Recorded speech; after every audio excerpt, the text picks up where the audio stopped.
So in this session is turning your content into a living experience. So we're going to dive in with Michele Wucker. She is an author, a public speaker, and the founder of Chicago-based strategy firm Gray Rhino and Company. And you can follow along in your Gnowbe session to view a little more info about Michele, but I will go ahead and pass it along and she can walk you through the program. Great. Hi, everyone. I'm going to go ahead and share my screen, but hopefully you're following along in Gnowbe as well. Share. Can everybody see it okay? Yes. So I am an author. My books have sold hundreds of thousands of copies all around the world. Workshop leader. I've been a writer in all sorts of formats, from blogs to social media, to podcasting, to video, to interviews. And each one of these mediums has its own advantages and its own challenges, as I'm sure you know. And microlearning draws on skills from all of them. So I want to share some thoughts with you today about how to adapt your content for a Gnowbe microlearning course. And no matter what your normal format or content is, adapting from one medium to another can help you to teach new audiences. And it can also help existing fans to put your content to use in the real world. In fact, when I used to teach writing at Columbia, one of the whole points of the course was to help students to morph their content from one format to another over the course of the semester. And I actually started to try to turn my content into a microlearning living experience because my fans had already done it for me of all sorts of things. My third book was called The Gray Rhino: How to Recognize and Act on the Obvious Dangers We Ignore. It's sold hundreds of thousands of copies. It's come out in several different languages. It has inspired musical artists from J-Hope of BTS. Yes, that BTS, to the jazz instrumentalist Hironori Momoe, to Australian choreographers who actually got some very, very complimentary remarks for a dance performance that they had done in Sydney recently. Video game designers, it's even appeared in a science fiction novel. The microlearning course really comes out of what readers around the world asked me to do, which was to apply the book's insights to personal challenges. Even though I come from a finance and policy background, and people from central banks to literally presidents of countries use it, but I wanted to really help people to use the principles in a way that I had never ever intended in the first place. So first of all, what I want to do is to just get a sense of who all of you are. A little poll. Are you an author? If you are, there should be a little feedback form if you click yes. If you feel like sharing your titles and your genres, that would be awesome.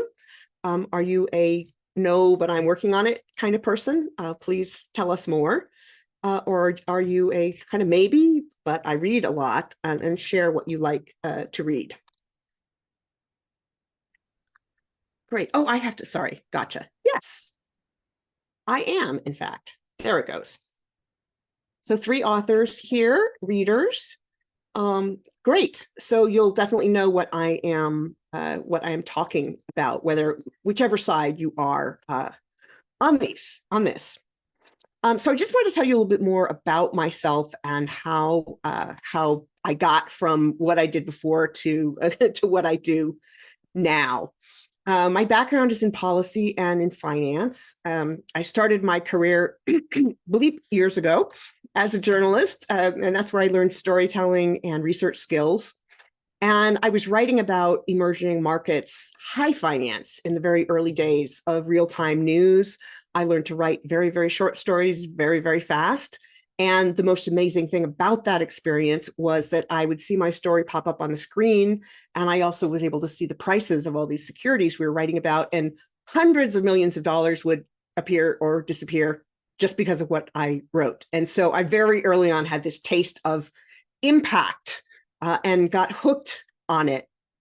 And so over the years, as I grew professionally and personally, I morphed to an analyst and to a book author and to a consultant. My work began to inspire students and young professors. And it also started to influence really, really big policy decisions. An article I wrote in the Washington Post literally helped to prevent a presidential election in the Dominican Republic from becoming a crisis if the international community had not acted quickly on the warning that I wrote about. Other articles and comments that I made to the media helped to change conversations and policies about countries that defaulted on their debt and other super high-level policy things. So in other words, from very, very early on in my career, I've watched people put my ideas to work in real life.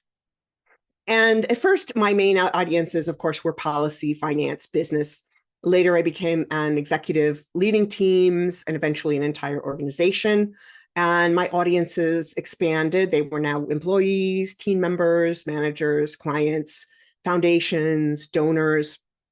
And it also included the audiences of the media organizations that now interviewed me instead of the other way around as my career had begun. And each of these audiences required a different approach and a different format, and the format that was most appropriate for the particular ideas and content that I wanted them to absorb.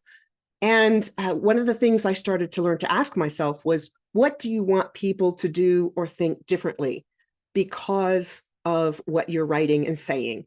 And who is it that you want to do things differently? So eventually I decided to leave management and go back to writing and speaking and advisory work.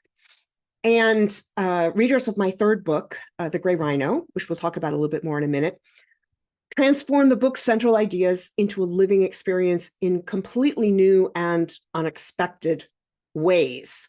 My new readers include not just the executives and policymakers who I had expected, but a teenager in Bangalore who uses the Gray Rhino in a global campaign against digital addiction, people who use it in their careers, health, education, and finances.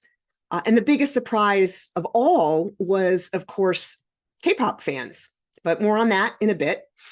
And the reason I've talked about these elements of my experience is that I want to get you thinking about your target audience or audiences and how you've shaped your content in the ways that are most appropriate for them. So a little reflection exercise. Who's the target audience for your content in its current format? Before you transform it to microlearning, age, gender, other demographics, interests, what they like, what they don't like. What elements of that medium are most effective for reaching that target audience? And what things have you deliberately left out? And when I started the Gray Rhino, when I started writing the book, it was actually an exercise in changing audiences. It was inspired by a very geeky policy question about the Argentinian and Greek debt crises, which I realized not everybody was as excited about as I was. And so the Gray Rhino concept became a way to bring in other people, and that ended up being way more effective than I could have even imagined. So what is a Gray Rhino? Gray Rhino is obvious, it's probable, it's coming at you, it's giving you a choice to respond.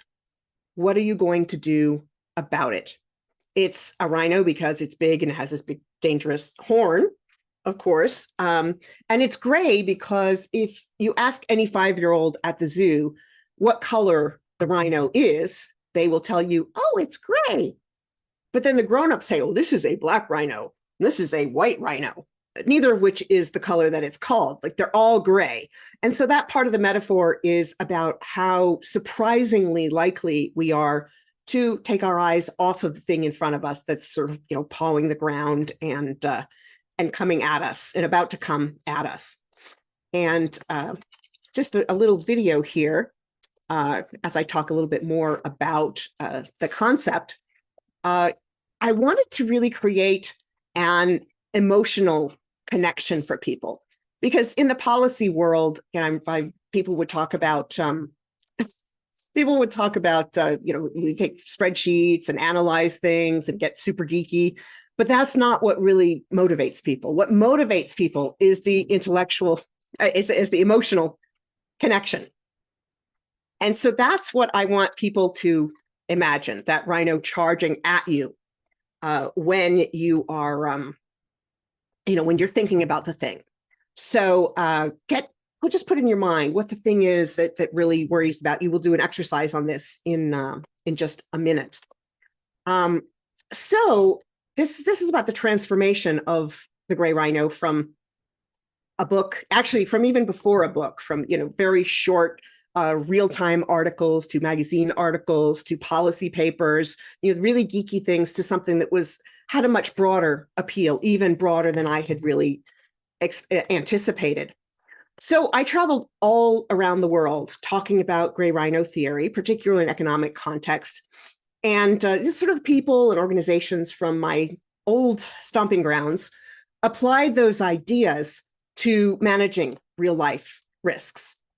And this was international financial institutions, central banks, financial advisors, CEOs, investors, climate policy experts, emergency response agencies, and more. And that's when something totally unexpected happened. I was speaking in Shanghai one very stormy evening, and this young man had traveled for 3 hours through torrential rainstorms to hear my talk. And he came up to me to ask for an autograph and a selfie. And then he said something that just blew me away. He says, "You helped me so much with my life." So I had to turn around. Are you talking to someone behind me? It's like, I'm not really a self-help writer, but he actually did mean me. And so he had read this book inspired by high finance and policy and used it to help him to get over some personal issues that were standing right in front of him. And so all around the rest of the world, something similar happened. Readers came up to me and asked, okay, how do I apply this to my personal life? Or like that young man, they just said, okay, this is how I went ahead and used this in my personal life. And I didn't know what to do with it because I'm not a self-help writer, but there was this clear need that was coming out of the book. I didn't really want to write a self-help book to respond to it, but I wanted to respond to my readers. These readers who were already turning the book into a living experience in absolutely wonderful ways that I hadn't even begun to imagine. And so I wanted to help other people who weren't in the original target audience of the book to do what so many of these readers had already done. So that's where Gnowbe comes in. And it's a way to reach an entirely new audience, to talk about things that are not obviously between the pages of The Gray Rhino, but are very much inspired by it. And it's a new way of turning the content into a living experience, and inspired very, very much by what readers were already doing in their real lives. And you can see the picture here is of J-Hope talking about taking the gray rhino concept and applying it in his song. And I'm going to try to play this. It played a minute ago and then it wouldn't. Hang on, I'm just going to change my screen share so that you can see where it is. So basically, BTS is known for doing lots of research, and they stumbled on the book about the concept, and they incorporated it into their song about depression and anxiety as a gray rhino coming right at you. So that just blew me away when I found out about it. I actually tweeted about it, and last time I checked, that had gotten 112,000 likes on Twitter. So that's one real life example. Second example, and all of these examples you can go back and look at greater leisure. I'm just speeding right through them right now. These are all things I discovered through my friend Google Alerts. And so one day I found out that this 8th grader in Bangalore had done a project called Gray Rhino about digital addiction. And she had been struggling with it herself and had a school project and decided to make that something that helped other people to also address their addictions. So she did a video. She went to members of parliament in India and got them to get behind this campaign. She was invited to the United Nations to talk. And so I reached out to her, and she actually did a blog post for me about this experience and how she was using the gray rhino, not just to deal with her own gray rhino, but to help other people as well. So if you want to go back that at your leisure, you can read more about it and look at her video. And so here's the third real life example, which again, Google told me about. This guy in Indiana was a runner, and he had a friend who had breast cancer. And she was very, very aggressive in dealing with it. And he wanted to support her. And so he ran in this marathon to raise money for breast cancer research. And so I reached out to him as well and got permission to share it on my blog. So I've shared these examples in the hopes that it will inspire all of you. So we have a little exercise here where if you can think about what's your gray rhino, what's the personal thing that's coming right at you that you know you need to deal with, but you probably haven't dealt with it as explicitly as you need to. Could be something from work, could be something from career, could be financial, could be a health issue, relationship drama. You know, all your friends say you need to lose that person, too much drama, an ethical challenge. So I'm just picking one randomly. Would love to hear what people in the room are thinking about. You know, what's on your mind. And so we've got work dilemmas. This is a really interesting area where the gray rhino sort of spans some of the original business intent and personal intent. In fact, one of the things that's really surprised me is that I get a lot of invitations to do workshops around, leadership and career choices. And I found out recently that one of the ones I'd done a few years ago with a bunch of rising leaders in a big company, that after the workshop, after they applied this gray rhino theory, every single one of them got promoted. So I was super proud of that, and how they put this to work and how it was very, very successful. So it's identifying the gray rhino, connecting with the emotional part of it, and then going through a 5-stage framework that I've developed. So would love it if any of you wanted to just share a little bit more about the gray rhino that you've identified and why. If you want to either share it to the group, or we can also share in the chat here in Google. I mean in Zoom. Sorry, post lunch blues.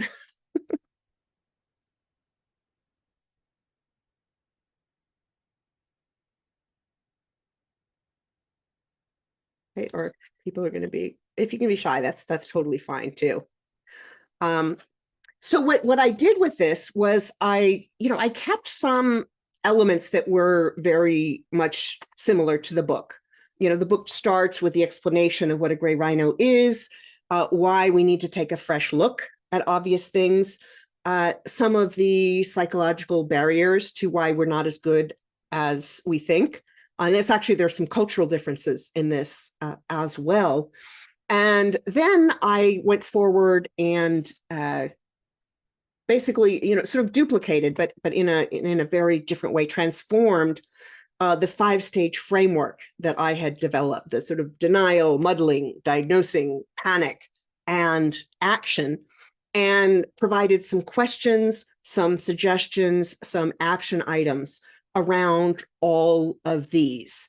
And then at the end, I asked people to bring it together into an action plan, raise some things for them to think about. So mirroring very much the structure of the book. So we're going to move on.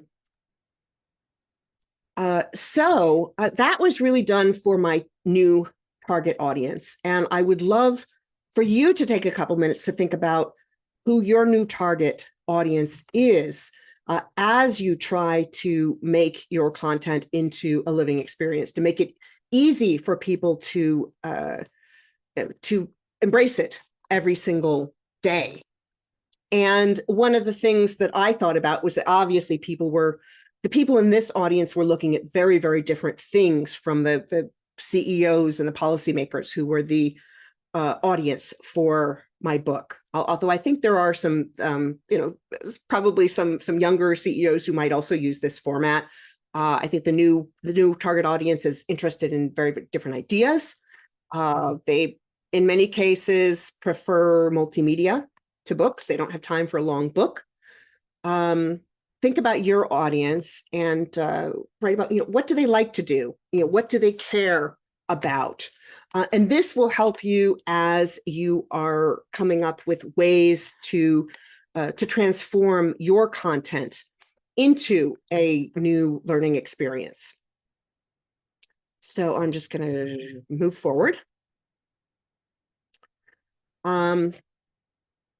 So again, this is going into a little bit more detail. When I notified the Gray Rhino, the content changed. The microlearning is obviously way shorter. It's digestible bites in the form of quick takeaways and questions that people can keep in their mind. Even when the app is not in front of them, they can do it on their own time. But although the format is very different, the central questions are pretty much the same. Why do some people see a big scary thing coming at them and manage it effectively, and others don't? And I also wanted people to think about what can they do to be in the group that not only gets out of the way, but uses a Gray Rhino to create something even better, to not waste a crisis and to turn it into an opportunity. So again, I mirrored the structure of the book, stated the problem, gave some more background, actively invited readers in Gnowbe to choose their own Gray Rhinos to think about as we went through. In the book, at the end of each chapter, I had a bunch of bullet points that many readers told me that they would sit and they just go through one set of bullet points every day. And there was a banker in China who used it. She had given a big loan to a company and got more and more worried. And because of the book, she reached out to them. She got them to pay her back early. And a few months later, they went bankrupt. So that was pretty amazing. So this sort of, bullet point things to think about does stay constant. So I've created a little prompt in this section. How will your content change along with the format? What elements are you going to keep the same? What ones are you going to change or just drop out? How is this different from the target audience you defined earlier for some of your current content? And what are the simple messages that your audience can apply to their lives and to use every single day? So this is probably going to take more than the time of this talk, but feel free to come back to this and really give this some deep thought on your own time. Another practical tip, varying the session types. This was a big jump for someone who has written 4 books and is much more comfortable with words and text than with audio and video. Although I do podcast interviews all the time. I talk. I'm very active in speaking and just including visual images with my workshops and with my keynote speeches. So that element of including visual prompts with some of the questions transformed nicely from the book to the workshops and in-person things to the microlearning course to help people to keep that picture in their mind. But how will you create a rhythm? In a book, for example, we think about a narrative arc, how a story goes from one end to the other. And that's why I came up with this 5-stage process in the Gray Rhino. And similarly, there's a rhythm that goes to a micro-learning course. You don't want to just have all the same kinds of sessions that go back and forth, include some interactive questions and polls to help your audience to really engage with the questions that you want them to take away. And remember to come back to this idea of what do you want people to do differently because of your content that you shared. And not just what do you want them to do differently, but which people do you want to do things differently, which groups, which organizations, and very much target your new version of content to those questions, to the new audience, which may actually have some overlap with your previous audience, but maybe not. So I'm going to wrap up the presentation part of the presentation now and move to questions. And also just before, while I'm waiting for questions to come in, I wanted to ask you, along with the questions, what's your top takeaway from the session? And I've provided a couple of resources to follow up after we're done. One, I have a TED Talk, and this was really the transition between the original idea and adding in personal challenges and issues. And in fact, it's what really excited the team at TED, that this concept was applicable in all sorts of different contexts. And it's been viewed 2.5 million times already since 2019 and counting. And I've also included some additional resources. The actual course, What's Your Gray Rhino, the personal version. There's a code that will allow you to access it for free for the next month. And I've also included links to the original book, The Gray Rhino, and to the sequel, You Are What You Risk, which takes a look at the sort of emotional, the psychological, and the cultural, and the habit aspects of why some people deal with the big thing coming at them and others of them don't. So I'm going to stop the screen share now so that we can actually be real people and have a little discussion here. You can also share things in the group or in the session as well, and I will try to respond to those. I think you laid out such a lot of great information in your program for people to go back and really dive into and answer those questions. I think that's really helpful and awesome. And just that imagery of the gray rhino really helps you remember the whole topic as well. Just wanted to point that out. I think that's super helpful. I'm definitely going to go back and really go back through the session and look through all those frameworks that you laid out. Great. Yeah. And one of the things that's so great about Gnowbe is it does let people do things on their own time. And obviously we don't have time to go through all of these in depth in 45 minutes that we have today. But a lot of these, you can take as much time or as little as you want to think about. The people who've done the Gnowbe course, some of them went in with a very clear gray rhino in their mind, something that they knew they needed to deal with. Other people had to think some more about it. And that's part of these little gremlins running around in our heads. Mm-hmm. Some people are more attuned to them and others aren't. I've got a very dear friend who, I told her I'm going to nag you every single week about, health things, about finance things. And I have other friends who I've teased, they've talked about, oh, I need to do my taxes from like 5 years ago.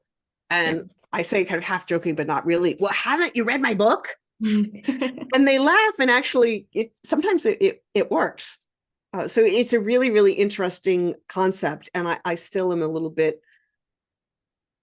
torn between my old life, sort of the big global macro challenges, but also very interested in the psychological, the personal side of things. And I still haven't worked out that balance for myself. I guess that's my own gray rhino. They say that you should, when you market things, you should just be very, very focused. And this balance between these two parts of my brain is something that's there. And I think it makes everything stronger. Because recently in corporations, for example, boards and investors have been thinking about CEOs and, their personalities and how good they are at dealing with obvious things or not. And so it's highly relevant in business contexts as well. And you can go back to this format and this process over and over again for all sorts of different things. And you can also do it with a group. I like the idea of bringing a number of people together so that you can kind of you all have an issue with finance or whatever, and you can all go through it together. Or it also helps to do it with peers who have different kinds of issues. I've done some workshops at my old co-working space where one person had dating challenges, one person they actually thought it was time management challenges, but when they described it, it turned out it wasn't time management. It was that they were bored with their job. And when they were trying to figure out ways to solve the time management problem, including creating an app that worked in ways that other apps didn't, they didn't have problems with time management. And I said, well, you've actually misidentified your gray rhino. It's helpful talking it through with someone because, they might not even realize that they have a gray rhino. So that's cool. Yeah. Michele, I really like your concept. I saw that you have an Audible book, so I love listening to books as opposed to actually physically reading them now. But the one thing I run into problems with, where I meet a lot of people and I'm trying to figure out what their problem is, and I say what are your goals, and people are kind of not really sticky with stuff. And so I think I can use this as a tool to say, what's your gray rhino, and they'll be like, well, what's that? And it feels like it's a focusing tool to really get people to identify this obvious thing that they need to get around. So thank you. You're very welcome. And actually there's a whole analytical process in there. And some of it has to do with, prioritizing, with, making a list. Here are all the things that I know I need to deal with. And then you can look at it, how big an impact is this? How far away is it? How fast is it coming? Is there a clear solution? Who needs to do what to solve this? What resources do I need? And part of the Gnowbe course has to do with, who do you bring around you? Who are the people you surround yourself with to help you? I always talk about the chatty best friend. From my generation, it was sort of the Joan Cusack character in romantic comedies. For more current generations, it's probably, Awkwafina as the sassy best friend who said, don't wear that red dress.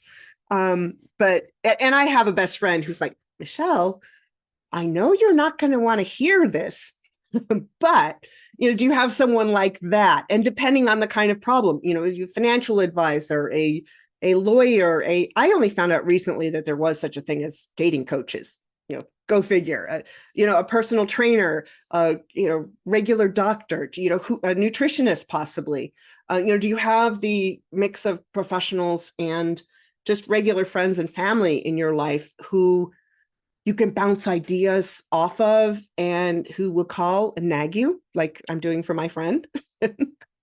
And she appreciates it. And I finally said to her, I said, look, do this for me. Don't do it for you.